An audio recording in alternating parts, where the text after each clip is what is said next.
So just a few words about me. I was born in Ukraine about 39 years ago. I'm a cat person. There's a cat. I work as a senior developer in Erlang Solutions here in Stockholm. And I have almost 9 years of Erlang experience, and I have over 20 years. It's more than 20 because I started trying C++ yet in school. I also developed some games in past, which are still released and being sold. I'm proud with that. I ported things to Windows and Mac. I have some Python, Ruby, and PHP experience. And that's about me. Okay, so I will begin with a tangential topic. This is how our human nature is making it hard to write software. How many years, I just wonder how many years did it take for other people to discover how your mind operates? Because there are times when you are as efficient and the super efficient and smartest person you ever knew. Like you are brilliant and everyone is amazed around you. And there are times when your brain just refuses to work.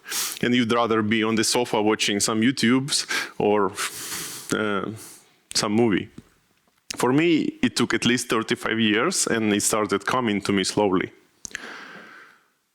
One of many books on the topic was written by Daniel Kahneman. He's a psychologist and he's economist and the Nobel Prize laureate of 2002 in economics. So he wrote a book, Thinking Fast and Slow, and this book brings to our attention this property of the human mind. Looking back at my own experience of the past, I can confirm that my brain indeed is working this way. So there are two systems in our brain which can work at the same time, but most of the time they just switch places. System one is the automatic, is no-brainer system. It is us when we are not focused on something. We are cruising through life and paying little attention.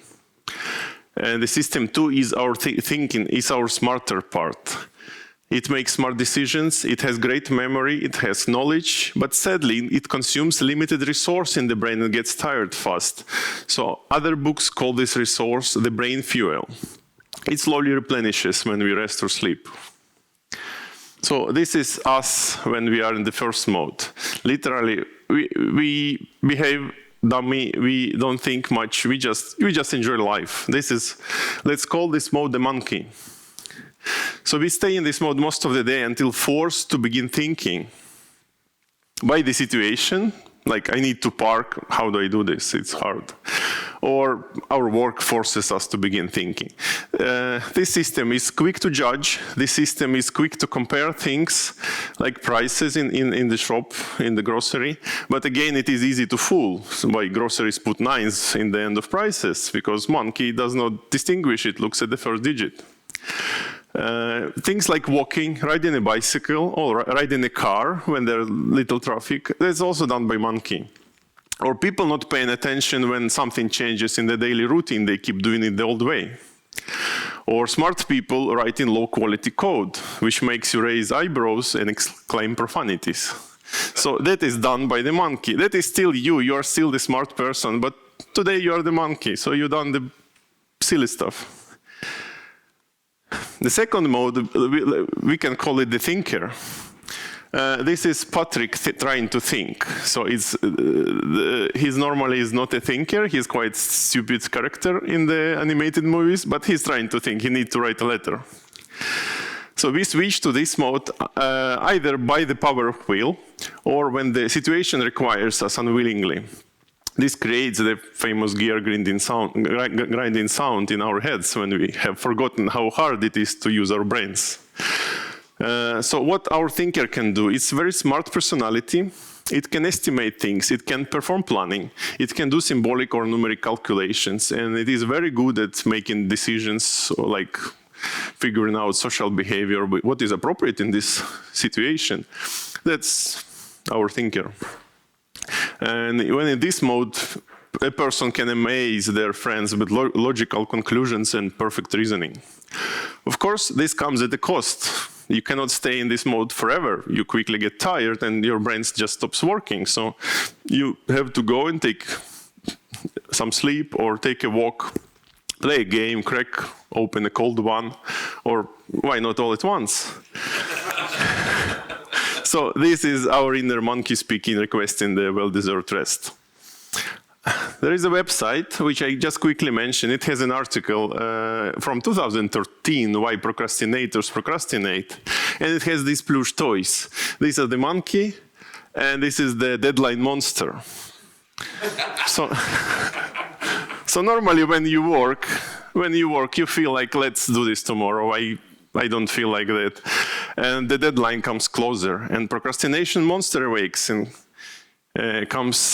scares the monkey away, and then you are the best thinker ever. You are most efficient person because the task has to be delivered tomorrow. Of course, it's a sweet delusion. Usually the work done this way is not very good. You have to cut corners to get there in time or to get some sleep. But, well, and some people think like, let's make deadlines every day so we will work better. This is, again, it doesn't work. So too many deadlines, you just stop paying attention. And this is the book in Russian, which is called The Techniques of the Jedi, Taming Your Inner Monkey, Emptying Your Inbox and Saving the Thinking Fuel.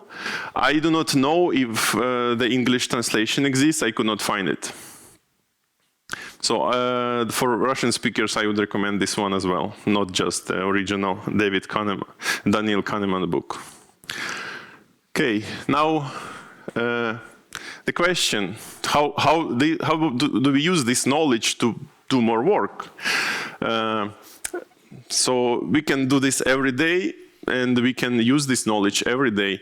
So the only difference from our normal every day is complex projects like the one I'm explaining today, the virtual machine, because it has so many things to remember and so many things to keep in mind and so many planning to do that it takes a lot of brain effort. So naturally this limits how much a person can do in a day. And I don't have so much time. I have my daily job, and in the evening I also need some rest, so I need to maximize my efficient thinking time.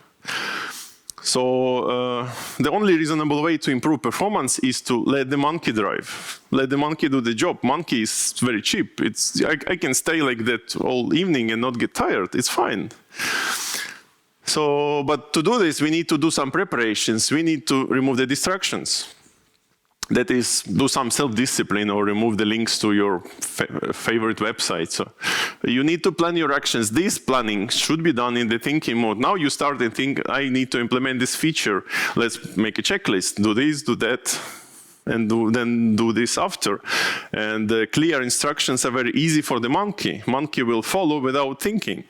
And then later we can evaluate, have I done this right? And allow yourself some rest. And allow the mistakes to be made, because monkey does not think, it just does what you planned before.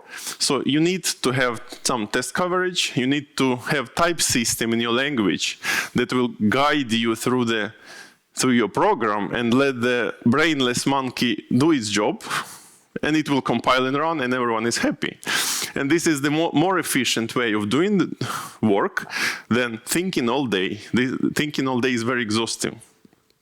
We get tired after 2 hours and then cannot collect my brain together till the end of the day. That's not efficient at all. Now, how do we make this work with the project? So the solution is well known. You let the machine do the work of controlling how you write your program.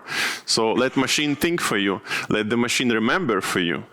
Let the machine find stuff which you missed, and let the monkey drive. So that is, you have to, so every assumption about your project has to be in your source. Every knowledge that is important to write in your program has to be in your source and has to be controlled by the compiler. Perfectly, the compiler should tell you, you forgot this. Things like remembering that in this module we don't do this way, it's not working with the monkey, it will do how it wants.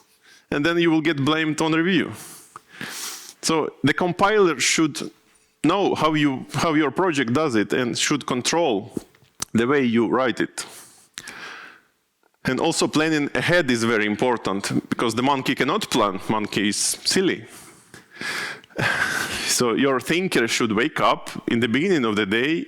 You focus, what should I have done today? Here's the checklist. I will be happy if I finish. Then let the monkey drive.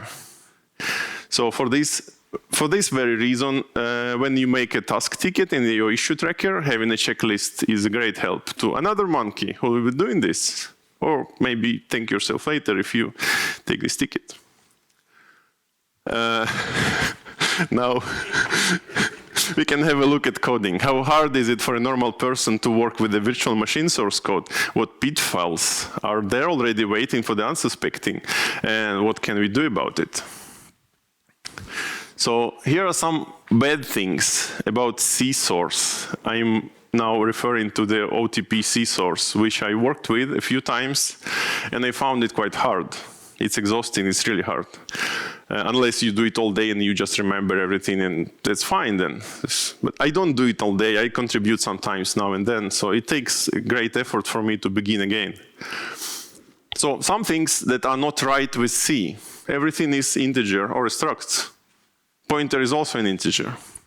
And all sizes are represented by an integer. How do you know what is what? What is word, what is byte, what is bit? Nobody knows, it's an integer. You need to remember.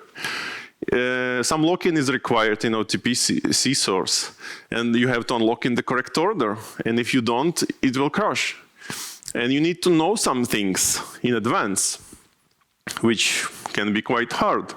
Or, well, you will learn it after a time, and it will take some space in your memory. And some things require special construction steps as well. So this is again knowledge that is not enforced by the compiler. These things you should remember or ask about them or find them later on a review. They will say, oh, we don't do it this way. You should do it differently. This is wrong. So these are things that make a person working on the OTP source to be very focused until they learn it, and that's not true for the majority of contributors, I think. So it is, of course, absolutely possible to write correct and safe programs in C. I know it's possible, I did it, maybe not so much, but I know the rules. I know the rules, how to write safe code. It takes a lot of brain fuel, and it also limits how much quality code a person can produce in a day before just calling it. Most of the time is spent ensuring that all your branches of your algorithm not losing any data are correct, not leaking memory, and so on. So all the things you need to keep in your head. And if we just mention C++ here, it has some notable improvements. It has better or more rich syntax. It has smart metaprogramming. It has some safe smart pointers and AII memory management that's automatic freeing the resources. And it has tools to prevent null pointers by not using pointers and using reference instead. But it is also not a very monkey-friendly language. It is quite hard to stay focused in C++ as well.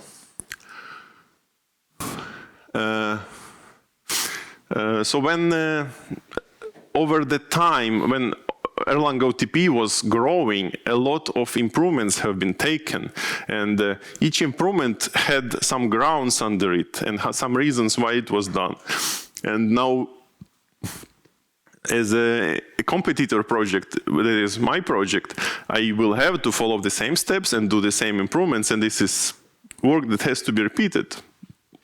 The good part is that now we know the reasons why something was done, and we know the winning strategy. So things like SMP, we have to implement symmetric multiprocessing. There is no way, no other way. And the garbage collector algorithm, we know the winning algorithm that is used today. We know why it was chosen. We know its downsides.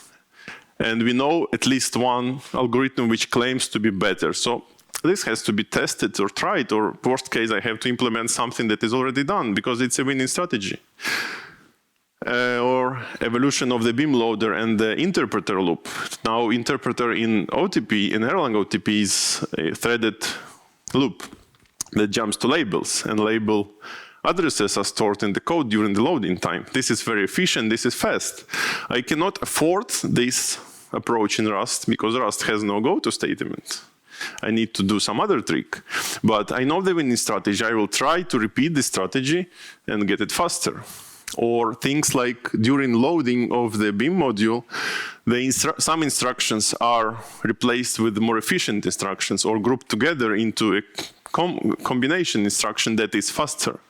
So I don't have this, but I know I should take this step. This is a winning strategy. It makes everything faster. So I know I have to do it. And it's true for every other virtual machine that is there in Works. There are 2 more other than mine. I will mention them in a few slides. So there is one way of evolving the OTP C source that is gradually replacing it by Rust modules, but as team is not comfortable with that, it's not happening. So the only right solution for me was to start from scratch in the language I prefer. And later, one more project was started also in Rust, doing similar thing. So just a few reasons why people choose C to write a VM. I don't like C, but I see the other side, why people think it's good for them. It's good for writing a VM. So C is often used as glorified assembly. You can express your algorithm, you can write your logic close to the metal. You can approximately know what assembly will be generated and how efficient will it be, and you can affect this by changing your code slightly. And for 47 years since the C was created, people can shoot their legs, and people love it for giving them this ability. C works everywhere. Literally, if your kettle had a CPU, it would run C most likely. And C does not have safety features. So if you can assume something safely, you can skip the check, and it will be faster. This is not monkey friendly. Monkey will do all kinds of mistakes. Monkey will just lay waste in its path. It doesn't matter for monkey. So C is not for the monkey. C is for smart people who are thinking, and it's very hard to stay thinking all day. So for example, in C, some operations that would overflow an integer, or if you shift an integer by more bits than there is, it is an undefined behavior. It can produce all zeros, or it can produce no operation. Nothing will happen. Maybe even garbage, I don't know. It's undefined. Nobody can guarantee you that. In Rust, you have to handle this. Rust will force you to limit your shift range. It's probably tiny bit slower, maybe one extra instruction, I don't know. Now, why I personally would not choose C for my project, or rather why I would not join writing a C virtual machine.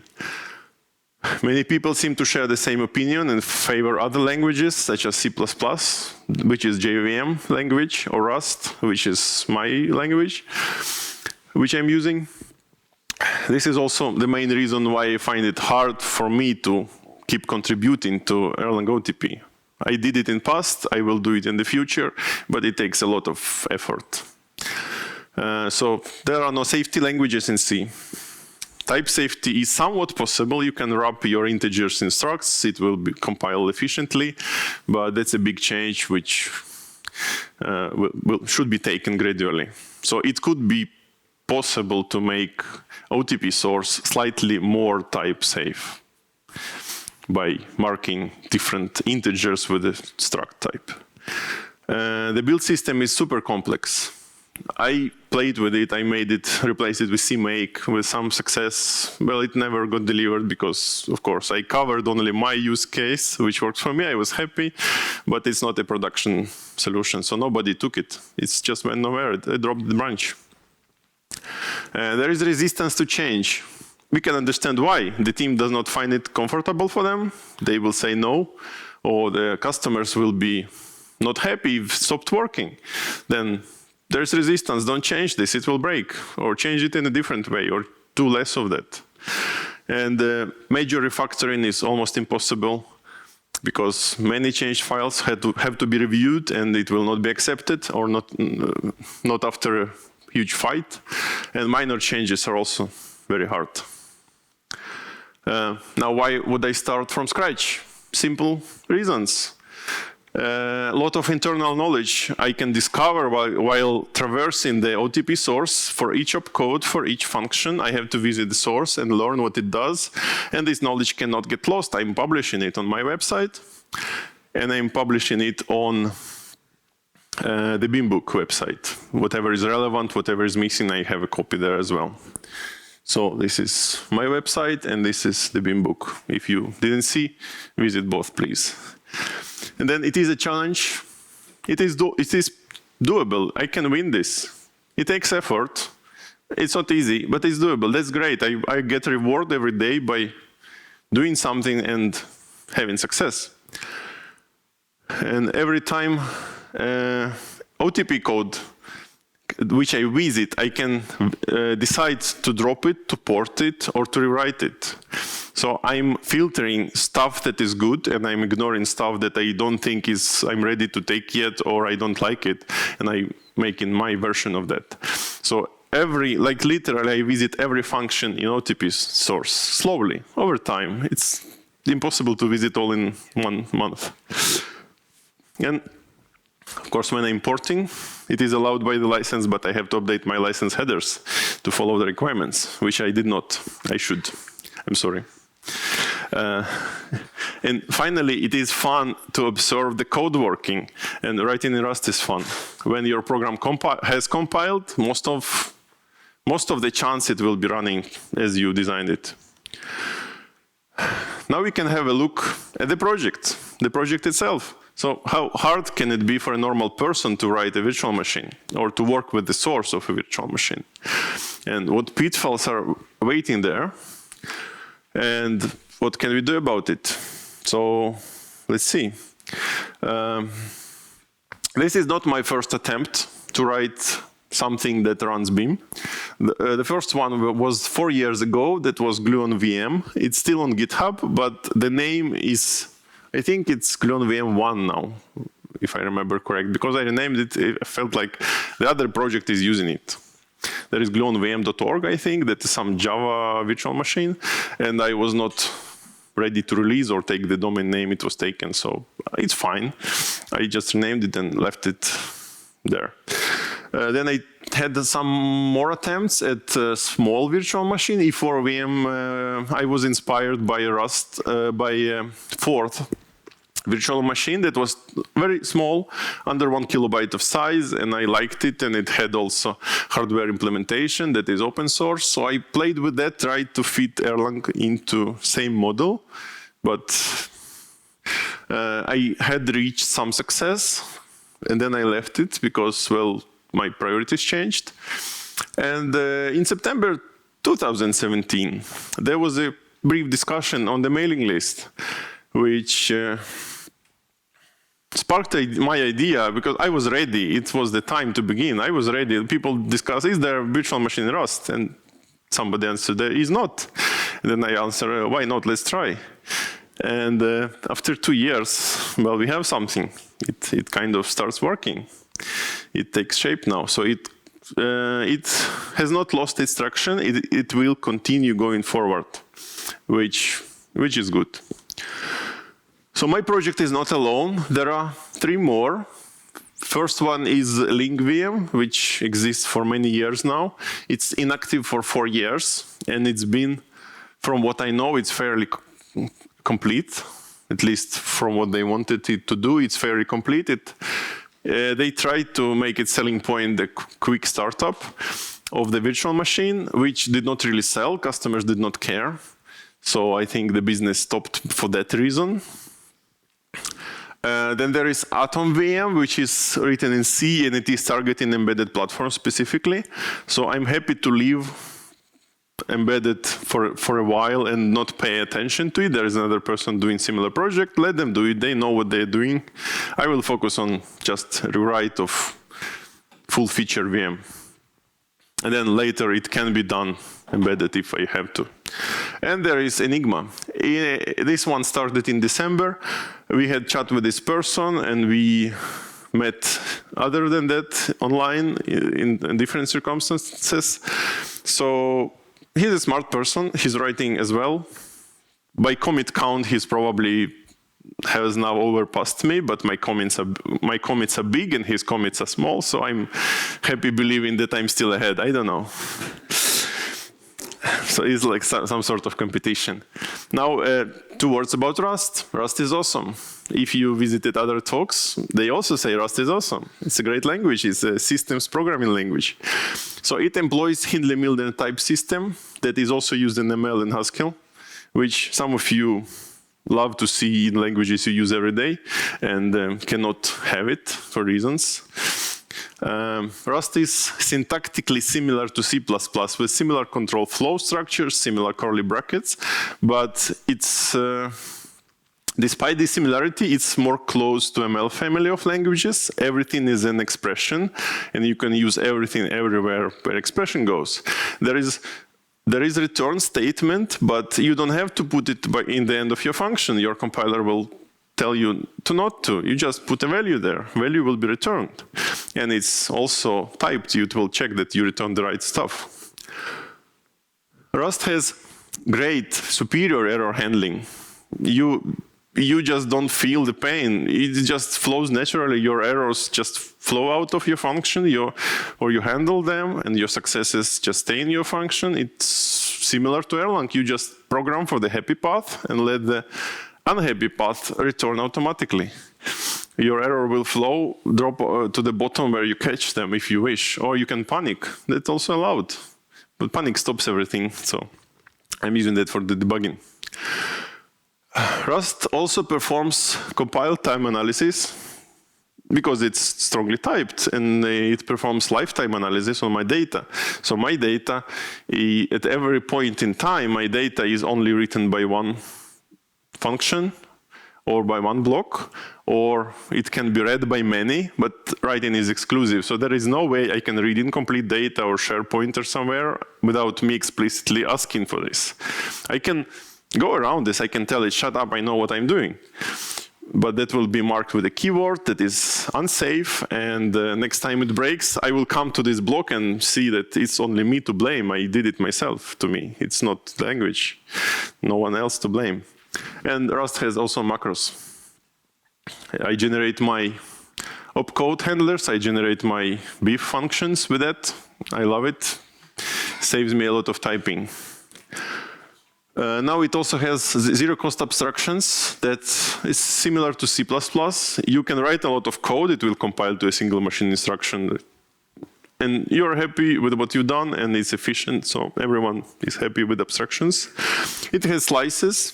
C has no slices, but in C you will have to pass a structure with pointer and size. In Rust, it's a part of the standard types. In Rust, it also makes sense to create separate types for everything, for flags, for options, for bit sizes, byte sizes, word sizes. There is no way I will miss what is word and what is byte. It's all strongly typed. If I want to convert, I can, because I implemented functions to convert, but I will never miss the meaning of an integer, what it is.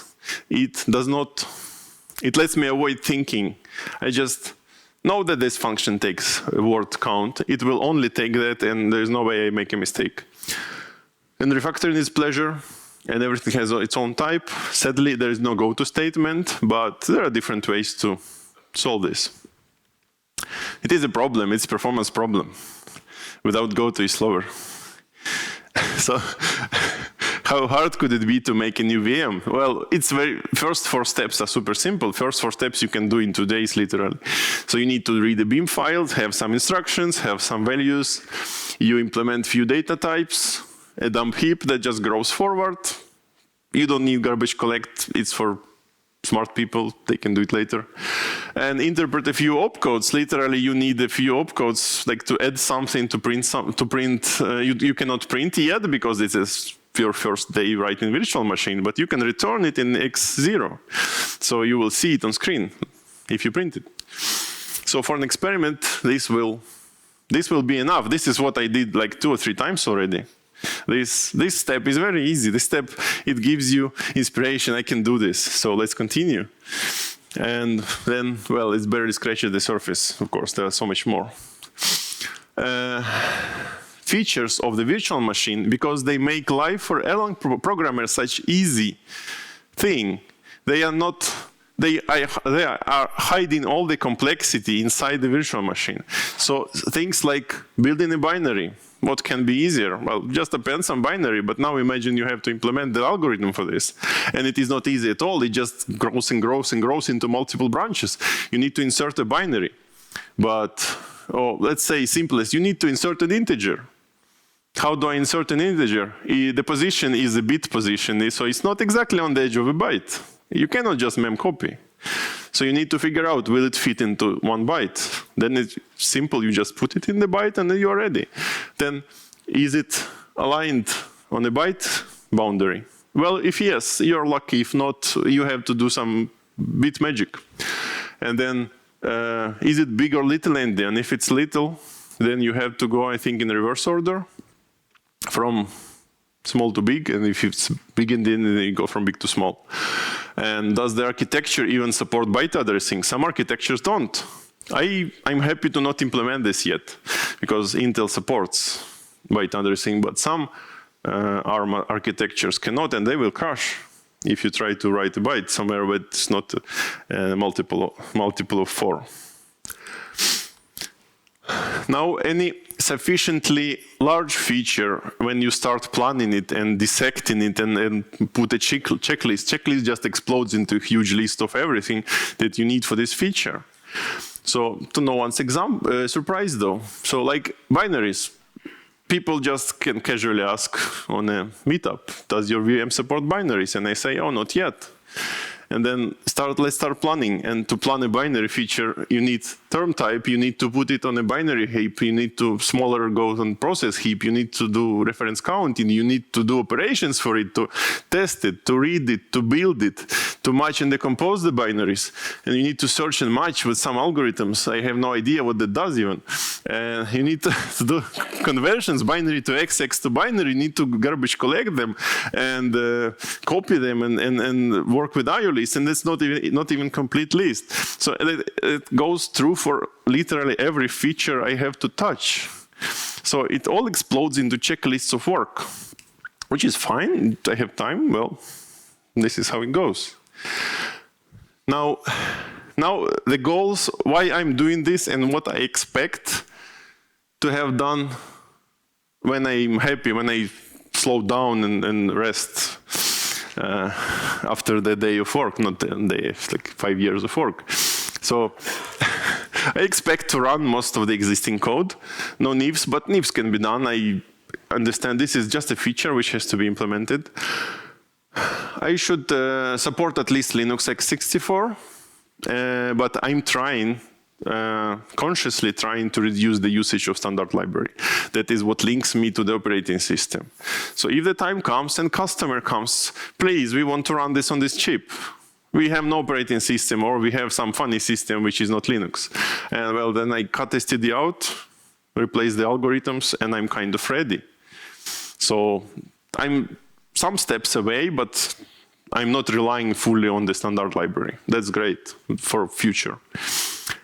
Support most important features, like I have simple maps implementation. They have to be properly done with hash maps.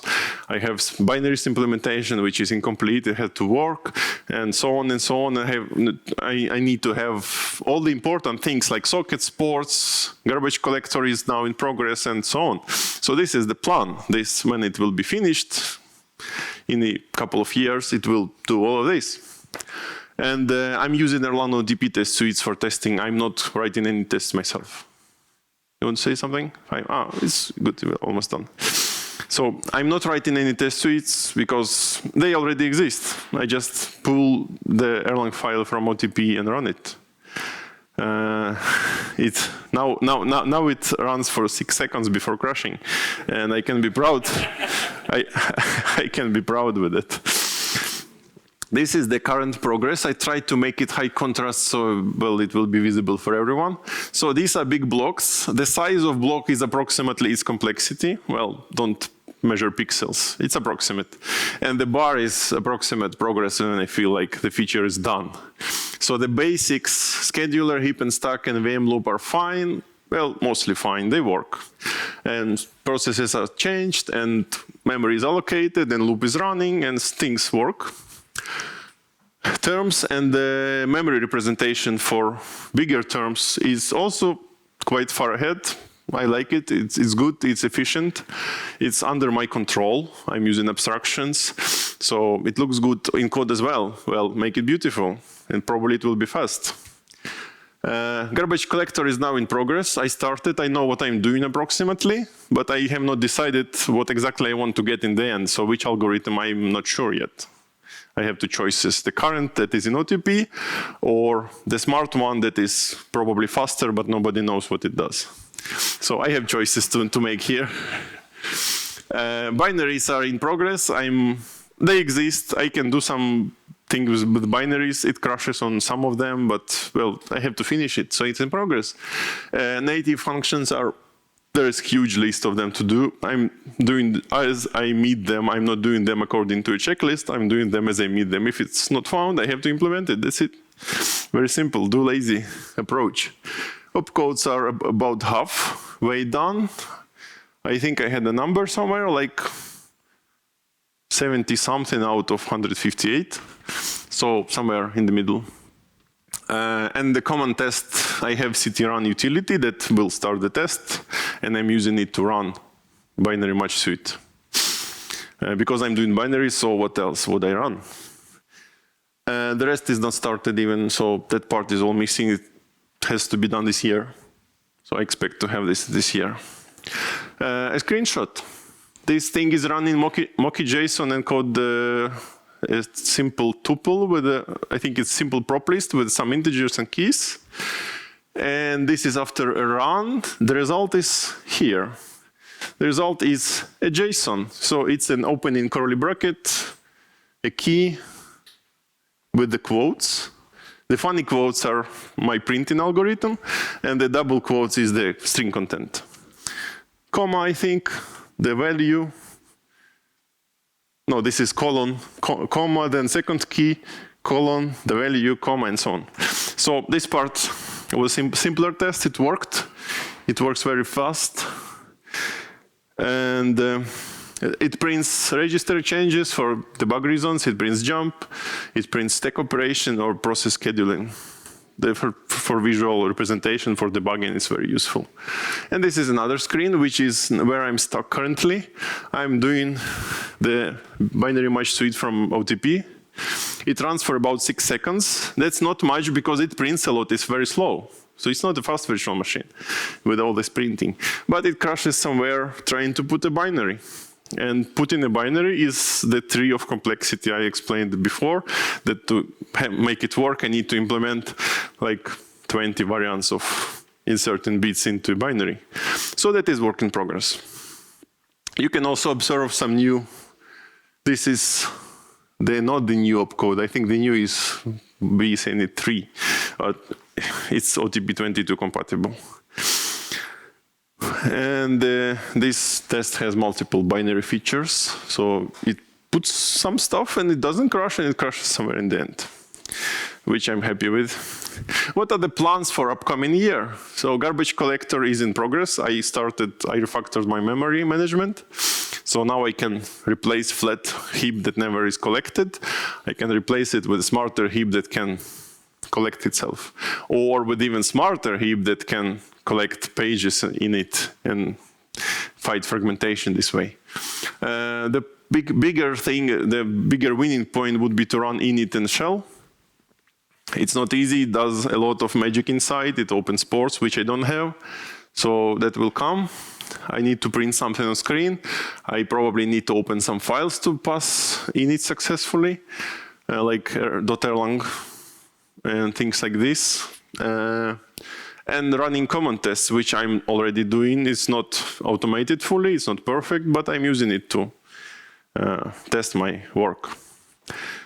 So if anyone feels like contributing, be careful. The code is in constant churn. I keep refactoring big parts of it, but you still are welcome to have a read, to change a few lines here and there. That's fine. Run some clippy warnings check or style check, things like this.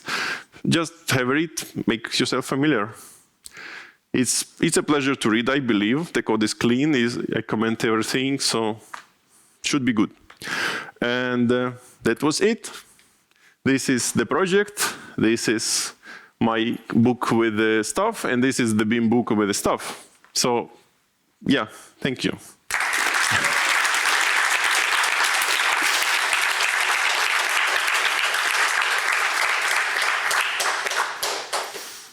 Question? Please speak into the microphone, so because some people speak away. Yeah, I was wondering if you, rather than attacking OTP release 22, to go back in time to something simpler and use like R6B or something like that, and many fewer opcodes. A lot of things are a lot simpler in that system. Yeah, but okay, but I will have to go the same evolution way anyway. So even if I I think it's on. So even if I go this way, I will have to go the same evolutionary way. So I never thought of it. No binaries. It's not hard. I have most of it already, so it's not as bad. It just exploded into a huge checklist which I had to fill, and it will happen with every other feature. So it's not a problem. The problem is that I will have to do it anyway. If I'm to present it to public and public say, does it run Elixir? And I say, oh, it doesn't. I'm sorry.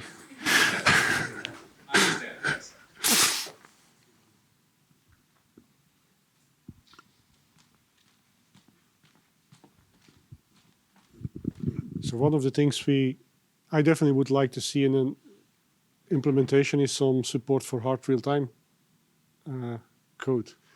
And if you say, I've seen some years ago presentation of the garbage collector, and it was just sufficient to increase its memory footprint a bit to have fully interruptible garbage collection, just because we have immutable variables.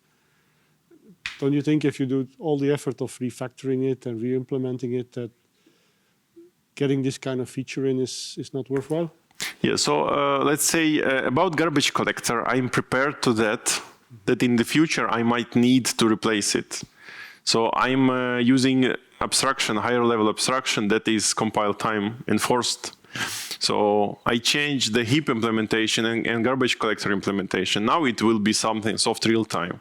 But if I have to, if the customer comes and say we need this in a month, we need this to be hard real time, then I have a way to do this. And for process scheduling, again, it's a simple module that chooses which process will run. So all I need is to pin some process and not let it finish running until it's done. So it is possible. It is possible. It's not, there is no obstacle to this. And is Rust helping you to not overlook some small parts somewhere? Yeah. Kill the real time? First, it's not planned as real time, but it is totally possible. So the loopholes where the soft real time is done, they can be closed. Just literally, just two things you mentioned, they can be changed. I just don't have a request for that. We don't have time for more questions. Maybe on the coffee break we can. All right. So let's thank you.